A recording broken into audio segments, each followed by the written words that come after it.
ये आने वाले बहुत बहुत बड़े विनाश का संकेत है। तो हमने अपने लिए लिमिट रखी थी कि 2030 तक भी नहीं होने देना है, इतने एमिशन से उनको रोक करके रखना है। वो तो हमने टेम्परेचर की सीमा 2025 में ही लांघ दी है। 1.5 डिग्री तापमान की वृद्धि बहुत खतरनाक एक आंकड़ा है। क्यों? क्योंकि जो पृथ्वी का औसत तापमान है, जब वो सामान्य से 1.5 डिग्री से ज़्यादा ऊपर बढ़ जाता है तो बहुत खतरनाक किस्म के फीडबैक साइकिल्स सक्रिय हो जाते हैं। ये ऑपरेशन 2030 है, जिसका उद्देश्य ये है कि आम आदमी में चेतना जगाई जाए कि देखो, तुम्हारा घर, तुम्हारा ग्रह विनाश की ओर कितनी तेज़ी से बढ़ रहा है। पृथ्वी को बचाने के लिए, बिल्कुल ज़मीनी बात बता रहा हूँ, पृथ्वी को बचाने के लिए जो यूनाइटेड नेशंस की COP होती है, कॉन्फ्रेंस ऑफ पार्टीज़, उसने बहुत साफ साफ साइंटिफिक डेटा के साथ ये शर्त रखी थी कि हमें अपने कार्बन एमिशंस इतने कम करने हैं कि 2030 तक भी 1.5 डिग्री से अधिक जो ग्लोबल टेम्परेचर है वो बढ़ना नहीं चाहिए। 2025 आ गया है और हम जो 1.5 डिग्री का थ्रेशोल्ड था, जो 1.5 डिग्री की सीमा रखी गई थी, हम उसको 2025 में ही लांघ चुके हैं। और ये आने वाले बहुत बहुत बड़े विनाश का संकेत है। तो उसके लिए ये जो ऑपरेशन 2030 उसकी बात हुई है, क्योंकि हमने अपने लिए लिमिट रखी थी कि 2030 तक भी नहीं होने देना है, इतने एमिशन से उनको रोक करके रखना है। वो तो हमने टेम्परेचर की सीमा 2025 में ही लांघ दी है। मैं इसमें थोड़ा सा आपको और विस्तार से बताता हूँ। हमने, पूरी दुनिया ने, सब देशों ने मिलकर के खुद से ये वादा करा था कि 2019 में जितने ग्लोबल कार्बन एमिशंस हैं, कार्बन डाइऑक्साइड का जो उत्सर्जन है, हमें उसको 43% कम कर देना है 2030 तक। 2019 की तुलना में हमें 43% कम कर देना है 2030 तक।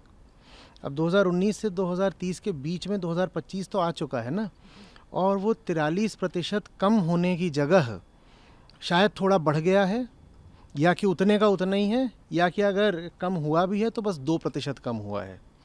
तो हम बिल्कुल भी गंभीर नहीं हैं जो हमने खुद से ही वादे किए थे उनको लेकर के। और 1.5 डिग्री तापमान की जो हमने ये सीमा रखी थी, ये हमने यूं ही नहीं रख दी थी। ये 1.5 डिग्री कोई रैंडम नंबर नहीं है। असल में 1.5 डिग्री तापमान की वृद्धि बहुत खतरनाक एक आंकड़ा है। क्यों?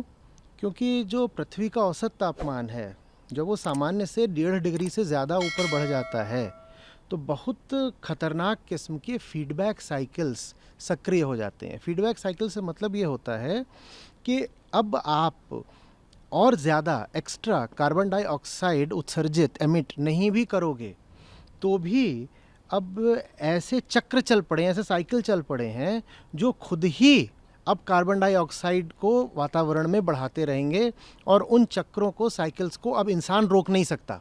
वो सेल्फ सस्टेनिंग है, सेल्फ रीइंफोर्सिंग है। और वो हो गए तो इसका मतलब अब जो इस पृथ्वी का, हमारे ग्रह का तापमान है, वो अनियंत्रित गति से बढ़ता ही जाएगा, उसको रोका नहीं जा सकता। जैसे कोई न्यूक्लियर चेन रिएक्शन होता है, तो हम उस न्यूक्लियर चेन रिएक्शन को किसी तरीके से रोकने के लिए कह रहे थे कि भाई 1.5 डिग्री पर रोको, 1.5 डिग्री पर रोको, अधिक से अधिक 2 डिग्री पर रोको। और 2 डिग्री भी बहुत खतरनाक था। और वो 1.5 डिग्री जिसको हम 2030 तक रोकना चाहते थे, वो 1.5 डिग्री हमने अपनी लापरवाही और असावधानी के चलते अभी 2025 में ही हमने उसको लांघ दिया है। और ये देखते हुए ये ऑपरेशन 2030 है, जिसका उद्देश्य ये है कि आम आदमी में चेतना जगाई जाए कि देखो, तुम्हारा घर, तुम्हारा ग्रह विनाश की ओर कितनी तेज़ी से बढ़ रहा है। और गृहस्थ हो तुम्हारे पास अपनी ज़िंदगी है, उसके बाद तुम्हारे बच्चों की ज़िंदगी है। तुम अपने बच्चों के लिए कैसा ग्रह छोड़ कर जा रहे हो जहाँ आफतें ही आफतें होंगी।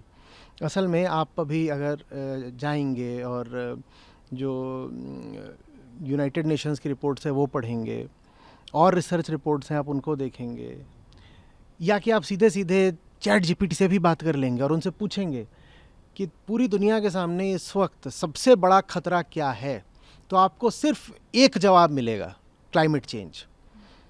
लेकिन मीडिया इसको इतना कवर नहीं करता है। आम जनता में ये बात पहुंचाई नहीं जाती है। इस मुद्दे पर आपको न तो टीवी में और न ही प्रिंट में बहुत कवरेज मिलेगी, न इस मुद्दे पर फिल्में बन रही हैं। सोशल मीडिया पर भी न तो इसको लोग डालते हैं, न ही एल्गोरिदम इसको सपोर्ट या प्रमोट करता है। तो ये जो लोगों में चेतना की कमी है ना, लोग समझ ही नहीं रहे हैं कि हम बिल्कुल विनाश के मुहाने पर खड़े हुए हैं। इसको एंथ्रोपोसीन बोल रहे हैं। ये 6th मास एक्सटिंक्शन का दौर है। लोगों को ये बात समझ में ही नहीं आ रही है। तो हम छोटे छोटे दूसरे मुद्दों में उलझे हुए हैं। पृथ्वी पर 5 बार पहले भी मास एक्सटिंक्शंस हो चुके हैं, और वो भी इसी वजह से हुए थे कि वातावरण में कार्बन डाइऑक्साइड बढ़ गई थी। और तब क्या हुआ था कि लगभग सारी प्रजातियां पृथ्वी से बिल्कुल समाप्त हो गई थी लाखों सालों के लिए। हम फिर से एक ऐसे ही मास एक्सटिंक्शन फेज़ में अब प्रवेश कर चुके हैं। हम उसके मध्य में हैं बिल्कुल, और उसको इस बार कहा जा रहा है, नाम दिया जा रहा है एंथ्रोपोसीन। एंथ्रोपो माने मनुष्य का बनाया हुआ, कि इस बार जो अब नाश आ रहा है ये मनुष्य का बनाया हुआ है। हमने खुद अपने पाँव पर कुल्हाड़ी मार ली है, हम विनष्ट होने जा रहे हैं। और हम अपने विनष्ट होने से पहले न जाने कितनी और प्रजातियां हैं, जितनी भी प्रजातियां, हम उन सबको मार कर मरने वाले हैं। हम ये करने वाले हैं। तो इतिहास हमारे लिए पिछले कुछ हज़ार सालों की ही बात है। आदमी के इतिहास में इससे खतरनाक पल कभी नहीं आया। हम सोचते हैं आज से पहले जो महामारियाँ पड़ी हैं, बाढ़ है, सूखा है, युद्ध है, ये सब बड़ी बड़ी बातें नहीं, वो सब कोई बड़ी बात नहीं है। जो आज हो रहा है सन 2025 में, इससे भयानक खतरा हमारी प्रजाति और पूरे ग्रह के सामने कभी नहीं आया था। उस खतरे को चुनौती देने के लिए ये ऑपरेशन 2030 है। सर, आपने इसी से जुड़ा कि आपने वो लगाने की लोगों में किस तरीके से अपने टीचिंग के द्वारा आप लोगों को बताएंगे कि ये कितना महत्वपूर्ण है इसके बारे में बात करना और समझना? देखिए, कई तलों पर समझाना पड़ेगा। सबसे पहले तो लोगों को ये पता ही नहीं है कि ये एक मास एक्सटिंक्शन का दौर चल रहा है। मास एक्सटिंक्शन माने सामूहिक विलुप्ति। हम सब मरना एक बात होती है और विलुप्ति बिल्कुल दूसरी बात होती है। विलुप्त का मतलब होता है कि एक इंसान या एक प्राणी नहीं, आपकी पूरी प्रजाति ही साफ हो जाने वाली है। ज़्यादातर लोगों को तो ये बात पता ही नहीं है। जिनको थोड़ा बहुत आइडिया है भी, उनको लगता है हाँ कार्बन डाइऑक्साइड आ रही है, उससे तापमान बढ़ जाता है। उनको ये नहीं पता है कि ये जो कार्बन एमिशंस हैं इनके सोर्सेज क्या हैं, उनको नहीं पता है। जिनको ये भी पता है कि कार्बन एमिशन यहाँ से आता है कि साहब गाड़ी चल रही है उसमें से आ जाता है, कोयला जलाने से आ गया, डीजल जलाने से आ गया, उनको भी उसका जो बारीकी से डिस्ट्रीब्यूशन है वो नहीं पता है, वो नहीं जानते हैं। उदाहरण के लिए कि इलेक्ट्रिसिटी और हीट, इसके बाद जो सबसे बड़ा सोर्स है कार्बन एमिशन का, वो है मांसाहार। कि आप जो जंगलों को काट काट के जो खेत बनाए जाते हैं और उन खेतों में फिर जो उगाया जाता है अन्न ताकि मवेशियों को खिलाया जा सके, और फिर उन मवेशियों का मांस काटा जाता है, पहुंचाया जाता है, ये बहुत बड़ा कारण है। तो इस तरह की डिटेल्स लोगों को नहीं पता है। और जो बहुत महत्वपूर्ण बात लोगों को नहीं पता है वो ये है कि क्लाइमेट चेंज इस पृथ्वी पर अमीरों का लाया हुआ अभिशाप है। ये तो कोई भी नहीं जानता।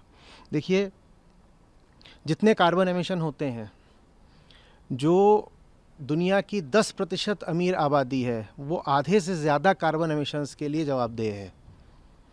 दुनिया की जो शीर्ष 1% सबसे अमीर आबादी है वो लगभग 1/4 कार्बन एमिशंस के लिए जवाबदेह है। और जो आम जनता है पूरी दुनिया की, वो जो आखिरी 50% हुआ वो सिर्फ 5% के लिए जवाबदेह है। और भारत की तो लगभग पूरी आबादी ही ग्लोबल बॉटम 50% में आती है। हम ये सब नहीं जानते हैं। इसका आशय ये है कि हम जिनको अपना रोल मॉडल बनाते हैं, जिनको हम सक्सेस की प्रतिमूर्ति मानते हैं, हम सोचते हैं मुझे ऐसा बनना है, मुझे भी अमीर होना है, मुझे भी सफल होना है, यही वो लोग हैं जिन्होंने हमारे घर में और इस पूरे ग्रह में आग लगा दी है। आप बात समझ रहे हैं? और यही वो लोग हैं जिनके हाथ में मीडिया भी है, यही वो लोग हैं जो सरकारों को कठपुतलियों की तरह नचाते हैं, चुनावों की फाइनेंसिंग करते हैं। ये सब बातें हम नहीं जानते हैं। हमें नहीं पता कि हमारे सामने जो आदर्श रखे गए हैं वो आदर्श पुरुष ही हमारा काल बन गए हैं। हमें ये सब नहीं पता है। चाहे वो कोई बिलियनियर हो, चाहे वो कोई सेलिब्रिटी हो, और चाहे वो कोई पॉलिटिशियन हो, ये सब लोग जिनको हम आइडलाइज करते हैं और एडमायर करते हैं, यही वो लोग हैं जो हमारी क्या बोलूँ, मौत के लिए, विलुप्ति के लिए जिम्मेदार होने वाले हैं। मैं आपको एक आंकड़ा देता हूँ। दुनिया के शीर्ष 1% अमीर लोगों ने जो एमिशंस करे हैं पिछले 10 साल में, कार्बन एमिशंस, ये लगभग 13 लाख लोगों की मौत के जिम्मेदार हैं। क्या ये बात आपको कहीं मीडिया वगैरह में पढ़ने को मिलती है? क्या इस मुद्दे पर कहीं कोई चर्चा हो रही है? और ये जो 1% लोग हैं जो एमिशंस कर रहे हैं, हम इनको कैसे देखते हैं? बिल्कुल रोमांच के साथ, आदर के साथ, प्रेम के साथ, आदर्श की तरह कि कितने अच्छे लोग हैं।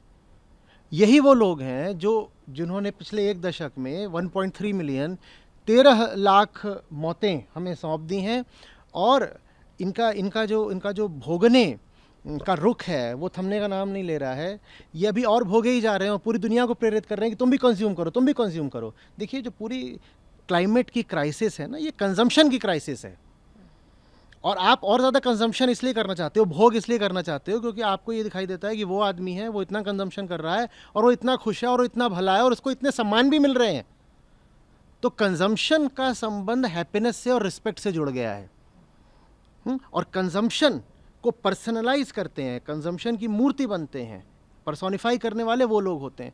हम आर पार नहीं देख पा रहे हैं, हम बात को समझ नहीं पा रहे हैं। तो वो ये चीज़ें हैं जो आम जनता के सामने लानी पड़ेंगी, और नहीं लाएंगे तो हम जैसी ज़िंदगी जी रहे हैं जीते ही रहेंगे, हमारे लक्ष्य वैसे ही बने रहेंगे, और हम अब एक बिल्कुल समझिए रफ्तीली ढलान पे हैं और बहुत तेज़ी से अपने अंत की ओर बढ़ रहे हैं। ये नहीं कि उसमें अभी सैकड़ों साल लगेंगे, ये मामला अब कुछ सालों का, कुछ दशकों का है। हर साल हालत और ज़्यादा ख़राब होती जा रही है।